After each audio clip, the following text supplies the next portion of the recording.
Pado.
Très Saint-Père,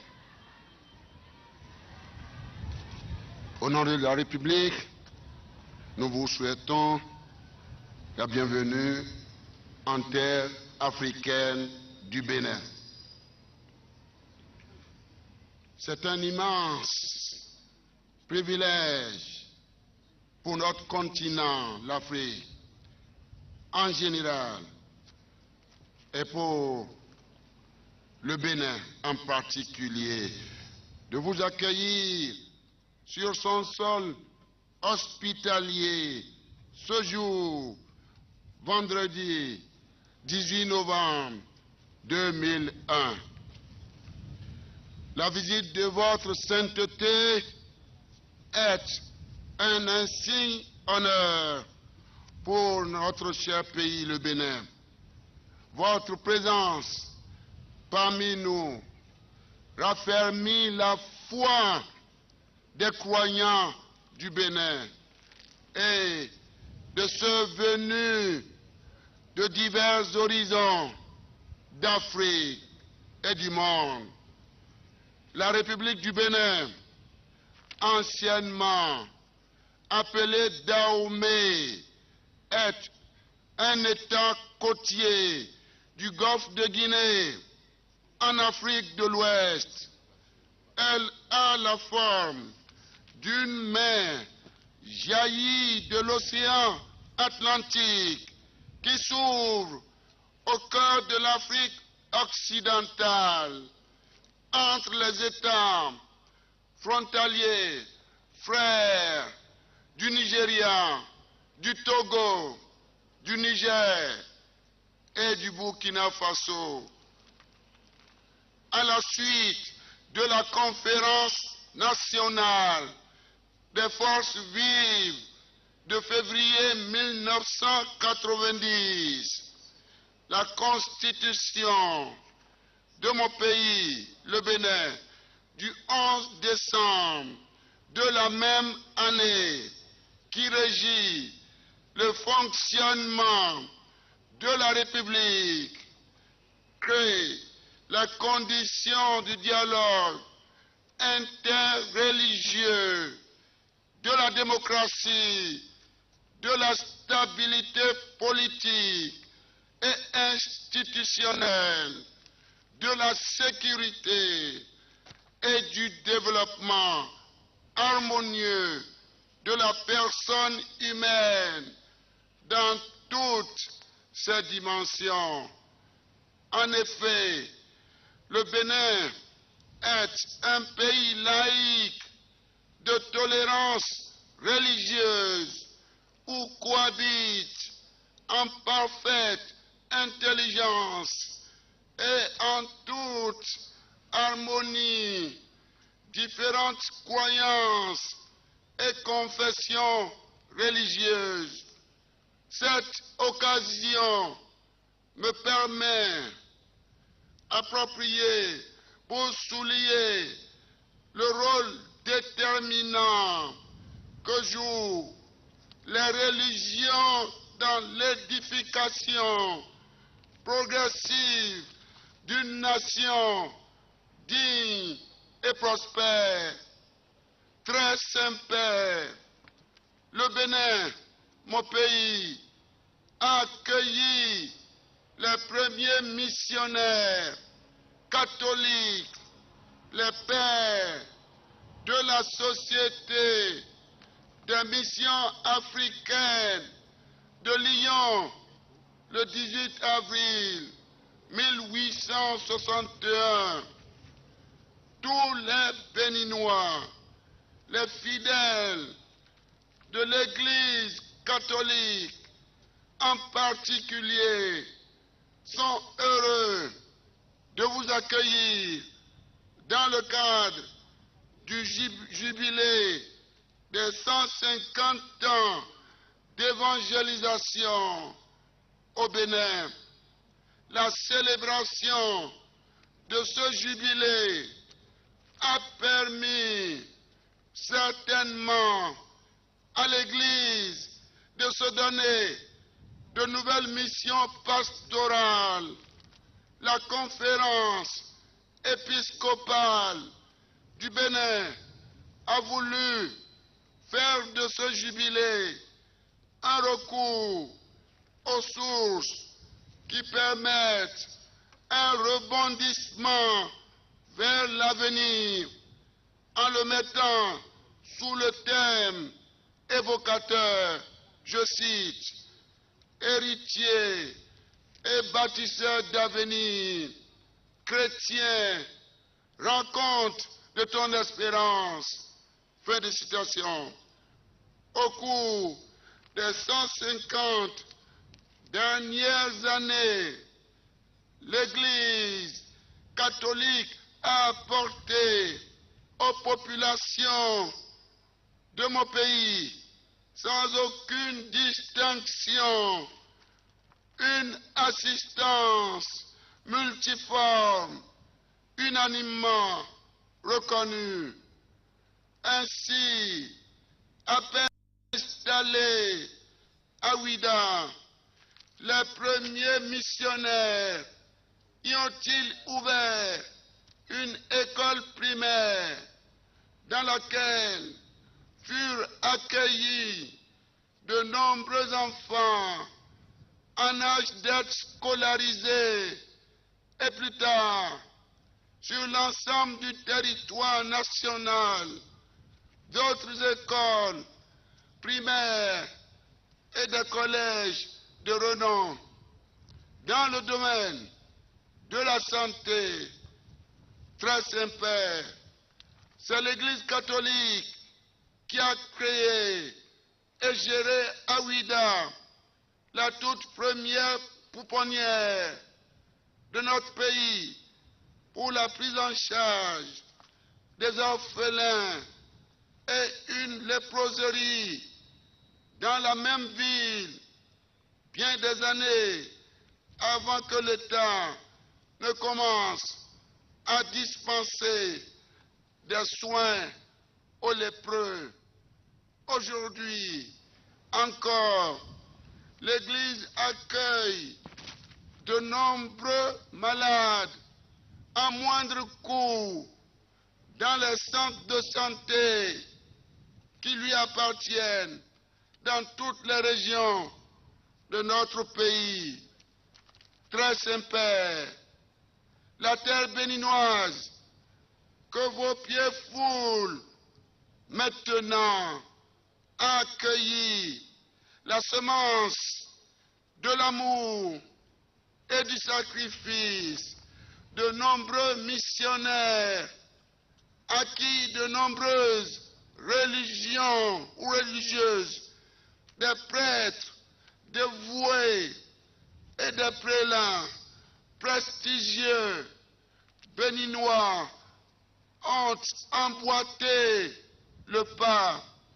Parmi eux, avec tout le peuple béninois, je voudrais rendre à nouveau un hommage exceptionnel, bien mérité, à notre bien-aimé patriarche, le regretté cardinal Bernardin Gantien.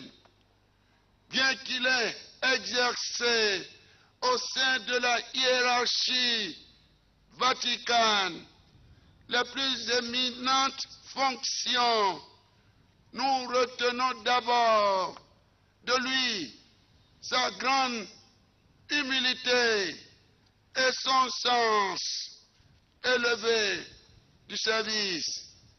Dans votre discours, Saint-Père, du 28 mai 2010, au premier ambassadeur du Bénin, avec résidence à Rome, vous aviez souligné que, je cite, cet homme d'église remarquable n'a pas été uniquement un noble fils de votre nation, mais également un authentique constructeur de ponts entre les cultures et les continents. Fin de citation. C'est d'ailleurs pour pérenniser sa mémoire que le gouvernement du Bénin a décidé de baptiser l'aéroport où nous nous trouvons actuellement, aéroport international Cardinal Bernardin Ganty de Kadjiaou. Très Saint-Père, vous avez décidé de faire de cette visite l'occasion de la signature et de la mise de l'exhortation apostolique post-synodale, fruit de la seconde assemblée du synode des évêques de 1909 pour l'Afrique sur le thème, je cite, l'Église en Afrique au service de la réconciliation, de la justice et de la paix. Fin de citation. Vous êtes, citation, vous êtes le sel de la terre, vous êtes la lumière du monde. Fin de citation. En cela, votre visite est principalement pastorale et elle offre l'opportunité pour le renforcement de la paix, de la laïcité et du dialogue interreligieux au Bénin et en Afrique. Votre présence, Saint-Père, très Saint-Père, au Bénin, mon pays, honore particulièrement notre patrie qui reçoit un souverain pontife pour la 3e fois de son histoire après la visite du bienheureux pape Jean-Paul II en 1982 et en 1993. Au nom du peuple et du gouvernement béninois et à mon nom personnel, je voudrais à nouveau souhaiter à vous-même, très Saint-Père, à votre délégation et à toutes les délégations d'Afrique venues vous rencontrer, la bienvenue et un très bon séjour sur cette terre africaine du Bénin. Très Saint-Père, que le Seigneur vous bénisse et vous accorde une robuste santé. Je vous remercie très respectueusement. Bon séjour au Bénin. Que Dieu vous bénisse.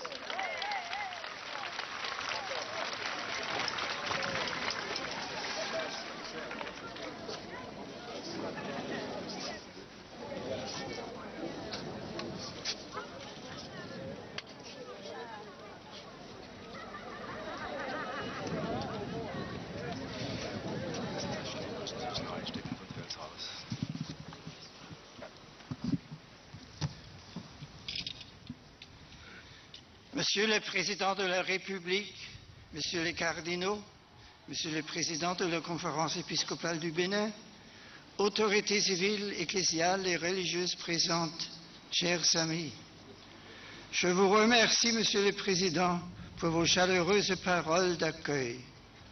Vous savez l'affection que je porte à votre continent et à votre pays. Je désirais revenir en Afrique et une triple motivation m'a été fournie pour réaliser ce voyage apostolique. Il y a tout d'abord, Monsieur le Président, votre aimable invitation à visiter votre pays. Votre initiative est d'aller de pair avec celle de la Conférence épiscopale du Bénin. Elles sont heureuses car elles se situent dans l'année où le Bénin célèbre le 40e anniversaire de l'établissement de ses relations diplomatiques avec le Saint-Siège, ainsi que le 150e anniversaire de son évangélisation. Étant parmi vous, j'aurai l'occasion de faire d'innombrables rencontres. Je m'en réjouis. Elles seront toutes différentes et elles culmineront dans l'Eucharistie que je célébrerai avant mon départ. Se réalise également mon désir de remettre sur le sol africain l'exhortation apostolique post-synodale Afrigemunus. Ces réflexions guideront l'action pastorale de nombreuses communautés chrétiennes durant les prochaines années. Ce document pourra y germer, y grandir, y porter du fruit de raison de 100 ou 60 ou 30 pour 1, comme le dit l'Évangile de notre Seigneur Jésus-Christ. Enfin, il existe une troisième raison qui est plus personnelle ou plus sentimentale. J'ai toujours tenu en haute estime un fils de ce pays, le cardinal Bernardin Gantine. Durant d'innombrables années, nous avons tous les deux œuvré, chacun selon ses compétences propres, au service de la même vigne. Nous avons aidé au mieux mon prédécesseur, le bienheureux Jean-Paul II, à exercer son ministère pétrinien. Nous avons eu l'occasion de nous rencontrer bien des fois, de discuter profondément et de prier ensemble. Le cardinal Gantine s'était gagné le respect et l'affection de beaucoup. Il m'a donc semblé juste de venir dans son pays natal pour prier sur sa tombe et pour remercier le Bénin d'avoir donné à l'Église ce fils éminent. Le Bénin est une terre d'ancienne et de nobles traditions. Son histoire est prestigieuse. Je voudrais profiter de cette occasion pour saluer les chefs traditionnels, leur contribution importante pour construire le futur de ce pays. Je désire les encourager à contribuer de leur sagesse et leur intelligence des coutumes au délicat passage qui se fait actuellement entre la tradition et la modernité. La modernité ne doit pas faire peur, mais ne peut se construire sur l'oubli du passé. Elle doit être accompagnée avec prudence pour le bien de tous, en évitant les écueils qui existent sur le continent africain et ailleurs. Par exemple, la soumission inconditionnelle aux lois du marché ou de la finance, le nationalisme ou le tribalisme exabersé et stérile qui peuvent devenir meurtriers, la politisation extrême des tensions interreligieuses au détriment du bien commun, ou enfin l'effritement des valeurs humaines, culturelles, éthiques et religieuses. Le passage à la modernité doit être guidé par des critères sûrs qui se basent sur des vertus reconnues, celles qu'énumère votre devise nationale, mais également celles qui s'ancrent dans la dignité de la personne, la grandeur de la famille et le respect de la vie. Toutes ces valeurs sont en vue du bien commun qui seul doit primer et qui seul doit constituer la préoccupation majeure de tout responsable. Dieu fait confiance à l'homme et il désire son bien. C'est à nous de lui répondre avec honnêteté et justice à la hauteur de sa confiance. L'Église, pour sa part, apporte sa contribution spécifique par sa présence, sa prière et ses différentes œuvres de miséricorde, spécialement dans le domaine éducatif et sanitaire. Elle souhaite donner ce qu'elle a de meilleur. Elle veut se montrer proche de celui qui est dans le besoin, de celui qui cherche Dieu. Et elle désire faire comprendre que Dieu n'est pas inexistant ou inutile, comme on cherche à le faire croire, mais qu'il est l'ami de l'homme. C'est dans cet esprit d'amitié et de fraternité que je viens dans votre pays, Monsieur le Président. Achimau ton nikondo beninto ji.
Votre attention, s'il vous plaît, pendant que le Saint-Père se retire avec le chef de l'État, les membres de la délégation béninoise sont priés de rester en place pour des nécessités d'ordre afin de permettre d'éviter des bousculades pendant que la délégation se retire.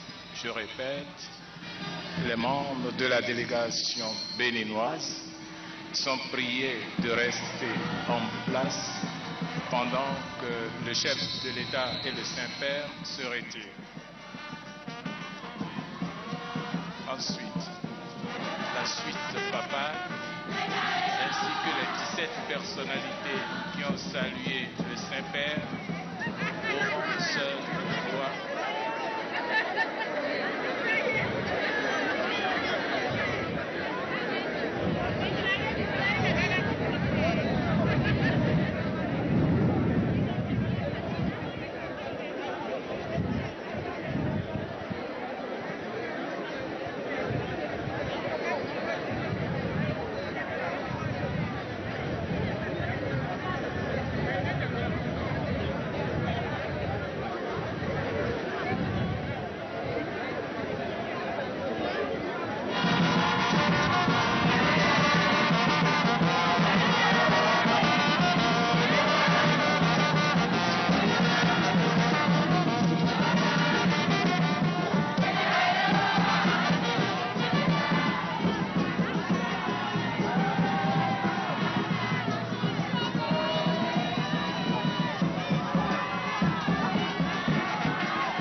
Appelons à votre attention que